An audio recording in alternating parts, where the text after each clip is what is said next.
You're watching NFL Breaking News with Andrew. Week 5 of the NFL season has come and gone, and with it, you will get another video. First up is Mason Rudolph's injury, and then we will cover Jay Gruden being fired from the Redskins. So stay tuned to hear more about that.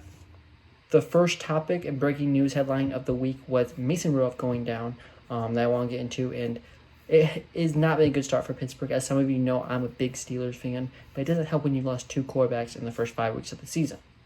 So Mason Rudolph went down this week, and luckily it wasn't as bad as it looked. He will just have a concussion. He will not play against the Los Angeles Chargers this week, though. That is pretty for sure. But he could return after the Steelers bye, which is the following week. So that would potentially be, he could return in week 8. But Mason Rudolph will not play this week, so Devlin Hodges will get the start in Los Angeles. But let's go back to the hit. Earl Thomas put the hit on Mason Rudolph, and it was a late hit. It did get flagged, so we can just lay that out there for everyone that's wondering. He did not get fined for it. He got away from that. So if you guys were wondering if he would get fined, that never happened, unfortunately. So after the injury and after the hit and after he fainted and woke up and the doctors came out with a cart and everything, there's some controversy about the cart and why they didn't cart him off the field via protocol. NFL basically came out and the Steelers basically came out and said Mason decided to walk off on his own power. The cart was working. The only question I have about that, if that's all true, great. I don't believe that, because if the cart was working, then why did 8 people have to push it off the field? It took about 1 or 2 minutes to do that. It didn't make any sense to me. So I'm just going to say right now, I don't think that was true. But hey, and then right before they were taking Mason off the field, they took off the face mask, which we don't usually see. It's interesting. Sometimes they leave the helmet on to support the body if it was like a back injury or something, but I've never seen it at least. And it looked kind of interesting or weird, I guess, if you will. If they take it off and he walks off the field on his own power, I've never seen that. It reminded me, he kind of looked like a little kid when he was doing it, so, I mean, there's that. But I've never seen that in the NFL before, where they take it off and he's able to walk off with his own power. Usually they do that for back injuries where they have to be carted off on like a stretcher or something, so that was something interesting too. But I guess the moral of the story is Mason's all right for the most part. I mean, he has a major concussion, but he will return after the bye week. I'm assuming that's not set in stone, but usually a concussion only takes a week or 2 to heal. He will not play in Los Angeles. But if there's any hope for Pittsburgh fans, is that the Los Angeles Chargers are 2-3. Pittsburgh is 1-4, so they have a chance to win. And honestly, I would be excited if I'm a Steelers fan. Devlin Hodges will get his first start, his first NFL start, which will be the 3rd QB for Pittsburgh to play this year.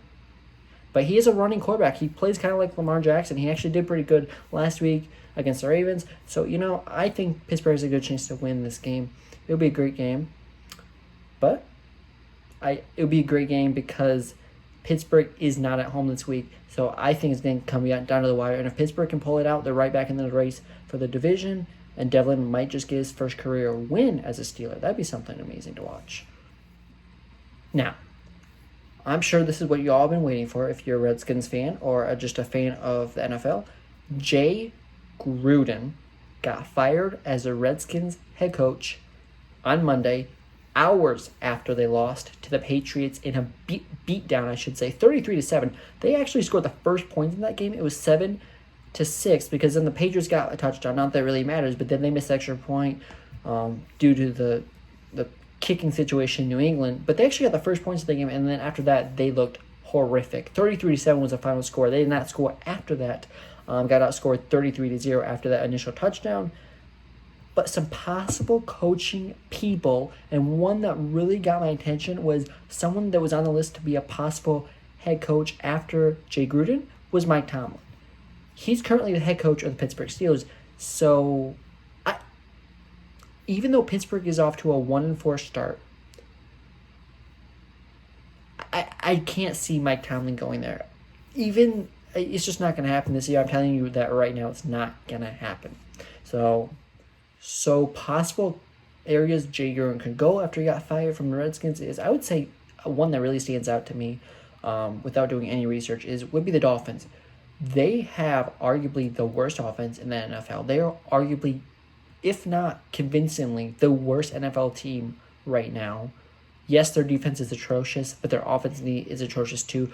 They're on pace to be outscored by an NFL record this year, and it would just crush the other NFL record, which I think was 87 points, or it was 103. Thanks for watching, everyone. If you guys enjoyed the video, make sure to give it a thumbs up and smash the subscribe button for more videos like this. And also, if you want to be eligible for giveaways I do in the future, you have to be subscribed to me. I'll probably do a giveaway in about a month. So if you guys are interested in that, subscribe.